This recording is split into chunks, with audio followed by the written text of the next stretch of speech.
काजी नाटोरी से लड़ने के लिए ऊपर आ जाता है और नाटोरी उसे देखकर काफी खुश होता है। हम दोनों में काफी जमने वाली है क्योंकि अभी अभी तुमने नीचे साकुरा को मुक्का मारा है और मुझे ऐसा लगता है कि हम दोनों एक जैसे हैं, क्योंकि नाटोरी को ऐसा लगता है कि वो भी उसी के जैसा है और वो ये मानता है कि अगर किसी को अपनी बात मनवानी हो तो उसके दिल में डर पैदा कर दो, और ये दोनों ही ऐसा करते हैं। और यही वो रीजन है कि नाटोरी के सारे बंदे उससे काफी ज्यादा डरते हैं और उसके खिलाफ जाने की बिल्कुल भी हिम्मत नहीं करते। पर नाटोरी को इस बात पर काफी गुस्सा आता है कि बो फ्यूरिन भी यही करता है, लेकिन वो सभी के सामने ये शो करता है कि वो अच्छे लोग हैं और टाउन को प्रोटेक्ट करते हैं, और यही बात मुझे बिल्कुल भी पसंद नहीं आती। और अभी दोनों इसी फाइट को लेकर बातें कर रहे होते हैं। तभी नाटोरी ये कहता है कि तुम भी हमारी तरह ही फाइट करते रहते हो, तो मेरी बात मानो, बो फ्यूरिन को छोड़ दो और हमारी गैंग को ज्वाइन कर लो। मैं तुम्हारी बातों को काफी लंबे टाइम से सुनता हुआ आ रहा हूँ, तो बस अब चुप हो जाओ। और तुम्हें लड़ाई करने में काफी मजा आता है ना, तो चलो आज देख लेते हैं कि कौन कितने पानी में है। और इस तरफ हम ये देखते हैं कि साकुरा कोंगो से फाइट कर रहा होता है, पर कोंगो की साकुरा को देखकर अब फटनी शुरू हो जाती है और वो अपने साथियों से कहता है कि चलो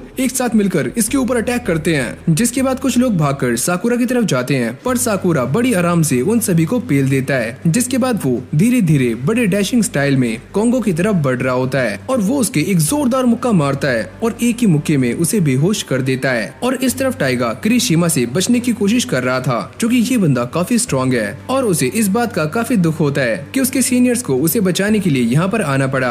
और फिर हम क्योतारो को देखते हैं जो कि मोगामी के साथ फाइट कर रहा होता है और ये दोनों भी फाइट में काफी ज्यादा अच्छे होते हैं। और जैसे मोगामी उसके ऊपर अटैक करने के लिए आगे जाता है तो क्योतारो उसके इस अटैक से तो बच जाता है, पर मोगामी काफी फास्ट होता है। क्योतारो उसे पकड़ने की काफी कोशिशें कर रहा होता है, लेकिन ये क्योतारो के हाथ में नहीं आता। और तभी ये क्योतारो के एक जोरदार किक मारता है, पर क्योतारो इसके पैरों को पकड़ लेता है और इसे जमीन में देकर मारता है, जिससे मोगामी की हालत काफी गंदी हो जाती है। वैसे मुझे इतने उछल कूद करने वाले लोग बिल्कुल भी पसंद नहीं है। और तभी हम ये देखते हैं कि मोगामी की एक टांग टूट चुकी होती है और तभी ये उसके एक और पंच मारकर उसे सुला देता है। और इस तरफ टाइगा भी उसे काफी कड़ी टक्कर दे रहा होता है और तभी टाइगा उसके एक जोरदार पंच मारता है और बाद में वो उसकी एक जोरदार किक मारकर उसका काम 25 कर देता है। और अगली सीन में हम ये देखते हैं कि कागा की फाइट किरीउ के साथ हो रही होती है, जो कि बार बार उसे लेडीज कहकर चिढ़ा रहा होता है और वो ये कहता है कि अगर मैं तुम्हारी तरह कमजोर पैदा हुआ होता तो मैं काफी पहले ही मर चुका होता।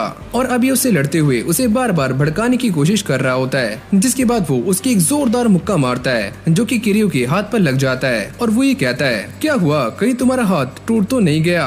तुम तो काफी नाजुक लगती हो, एक राजकुमारी की तरह। वैसे मुझे कुछ भी नहीं हुआ और तुम इतने रूड हो, मुझे ऐसा लगता है कि कोई भी लड़की तुम्हें भाव नहीं देती होगी, और अगर मैं भी एक लड़की होता तो मैं भी पक्का तुम्हें भाव नहीं देता।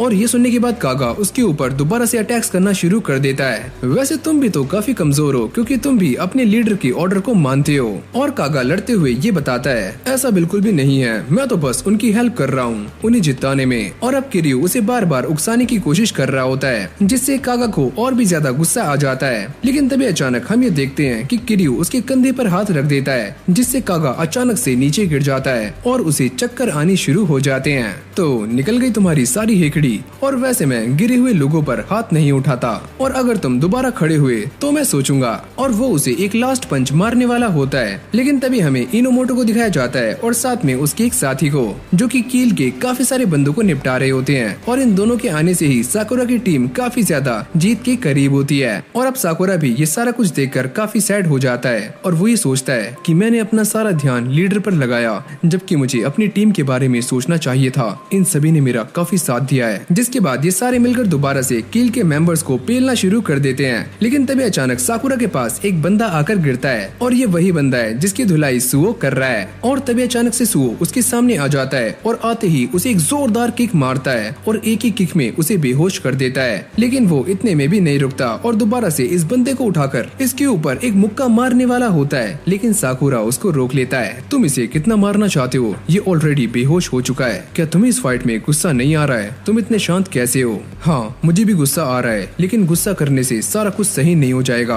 अभी बस जो हमारे हाथ में है हमें वो करना है। और ये सुनते ही उसका मूड अचानक से चेंज हो जाता है, जिसके बाद वो बाकी बंदों को पेलने के लिए निकल जाता है। और इस तरफ हम ये देखते हैं कि काजी और नाटोरी के बीच में एक काफी खतरनाक फाइट चल रही होती है और नाटोरी उसे हराने के लिए एक बेसबॉल बैट का इस्तेमाल कर रहा होता है, जिससे काजी को भी काफी दिक्कतें आ रही होती हैं। और जैसे ही काजी रुकता है तो उसके चेहरे पर काफी गुस्सा आ रहा होता है, जिसको जिसको देखकर नाटोरी कहता है, अरे वाह, तुम्हारा चेहरा तो काफी अजीब लग रहा है और इतना गुस्सा, ये हमारे ग्रुप के लिए काफी ज्यादा अच्छा है। तो सुनो, तुम हमारा ग्रुप ज्वाइन कर लो, हम काफी मजे करेंगे। और काजी भी ये सारी बातें काफी गौर से सुन रहा होता है और वो ही कहता है कि मैं तुम्हें अभी भी मौका दे रहा हूँ कि हमें ज्वाइन कर लो, और वैसे भी तुम दिखने में एक इंसान तो नहीं लगते। और फिर हमें काजी का एक फ्लैशबैक दिखाया जाता है जब वो एक छोटा सा बच्चा था और जब भी लोग उसे परेशान किया करते थे तो वो उन्हें जानवरों की तरह मारना शुरू कर देता था। और जैसे ही उसे होश आया करता था तो वो ये देखता था कि सारे लोग उसके सामने पड़े हुए हैं, यानी कि उसने सभी को धूल चटा दिया है। लेकिन बाद में इन सभी लोगों ने उसका गुस्सा कंट्रोल करने में उसकी हेल्प की और उसे एक जानवर से इंसान बनाया। और अब वो अपनी टीम को याद कर रहा होता है और अब वो नाटोरी को टोंट मारते हुए ये कहता है, क्या ये गैंग तुमने बनाई है? लेकिन इसे देखकर ऐसा लगता है कि तुम इसके लीडर बनने के लायक नहीं हो। ओह अच्छा, तो अब तुम एक इंसान की तरह बातें कर रहे हो, लेकिन तुम अब भी एक जानवर हो। और ये बोलने के बाद वो दोबारा से काजी के ऊपर एक के बाद एक अटैक्स करना शुरू कर देता है और वो ये कहता है कि मैं तुम्हें दोबारा से याद दिलाऊंगा कि एक जानवर होने में कितना मजा आता है। लेकिन काजी उसके सारे के सारे अटैक्स को बड़ी आराम से डॉज कर रहा होता है, लेकिन तभी अचानक वो उसकी एक जोरदार लात मारता है और काजी नीचे गिर जाता है। क्या हुआ बच्चे, तुम तो काफी कमजोर निकले। मुझे ऐसा लगता है कि उन्होंने तुम्हारे जानवर वाले दांत निकाल दिए हैं और तुम एक पालतू जानवर बन चुके हो। और अब वो उसे दोबारा से मारना शुरू कर देता है और ये कहता है कि जिसने भी तुम्हारे साथ ऐसा किया है वो काफी ज्यादा बेवकूफ था। और जब नाटोरी उसे मारते मारते उकसा रहा होता है तभी काजी दोबारा से पलटवार करना शुरू कर देता है और उसे काफी गुस्सा आना शुरू हो जाता है। नाटोरी कहता है, अरे वाह, यही तो मुझे चाहिए था, तुम्हारे अंदर का असली जानवर। और तभी काजी उसके ऊपर एक के बाद एक अटैक्स करना शुरू कर देता है और उसके ऊपर मुक्के ही मुक्के बरसा रहा होता है, जिसके बाद वो एक आखिरी पंच मारकर इस बंदे की सिट्टी पिट्टी गुल कर देता है। अरे यार, ये क्या हुआ, ये तो कुछ ही मुक्कों में निपट गया। लेकिन साकुरा ने मुझसे कहा था कि उसकी तरफ से भी इसे 10 मुक्के मारने हैं, लेकिन इसका तो पहले ही काम 25 हो चुका है। और अगले सीन में हम ये देखते हैं कि इनोमोटो अपने साथी के साथ ऊपर आ जाता है, जिसके बाद वो काजी का हाथ ऊपर कर देता है, जिससे एक बात तो साफ हो जाती है कि ये सारे इस फाइट को जीत चुके हैं। और ये देखकर वो सारे काफी खुश हो जाते हैं। तभी काजी उन सभी से कहता है कि चलो बस यहाँ से चलते हैं, जिसके बाद वो मसाकी को भी जगा देते हैं और उसे ये बताते हैं कि फाइनली हम जीत चुके हैं, तो बेटा होश में आ जाओ। और जब नगाटो उन सभी के सामने आता है तो वो ये कहता है कि तुम्हारा इस सब से कोई भी लेना देना नहीं था, तो तुमने ये सारा कुछ मेरे लिए क्यों किया, बताओ मुझे। और साकुरा उससे कहता है, अरे नहीं नहीं यार, हमने ये सारा कुछ तुम्हारे लिए नहीं किया, हमें तो बस इस लीडर के ऊपर गुस्सा आ गया था और हमने बस वही उतारा है। और अब साकुरा नगाटो से ये पता करने की कोशिश करता है कि उसे इन दोनों की हेल्प क्यों नहीं चाहिए। और यहाँ पर वो मसाकी और उस लड़की की बात कर रहा होता है, लेकिन ये बंदा इन सभी से नजरें नहीं मिला पाता। और तभी साकुरा इस बात को याद करता है जब वो भी किसी से नजरें नहीं मिला पाता था और बाद में टाचिबाना और बाकी सभी ने उसे ऐसा करना सिखा दिया। और तभी नगाटो ये कहता है कि एक बार मैंने मसाकी को काफी ज्यादा मारा था, तो मेरा कोई भी हक नहीं बनता कि ये सारे मेरी हेल्प करें। और तभी काजी उससे कहता है कि ये कोई जरूरी बात नहीं है कि तुम अपने बारे में जैसा सोचते हो वैसा ही बाकी लोग भी तुम्हें देखते हो। और ये सुनने के बाद नगाटो रोना शुरू कर देता है और वो ये कहता है कि सच में तुम सबने मेरी हेल्प की, तुम सारे बहुत अच्छे हो। और वो रोते रोते इन सभी की तारीफ करता है कि तुम सारे इतने स्ट्रॉन्ग कैसे हो, मुझे भी तुम्हारी तरह स्ट्रॉन्ग बनना है। जिसके बाद साकुरा नगाटो से मसाकी और उसके बारे में पता करता है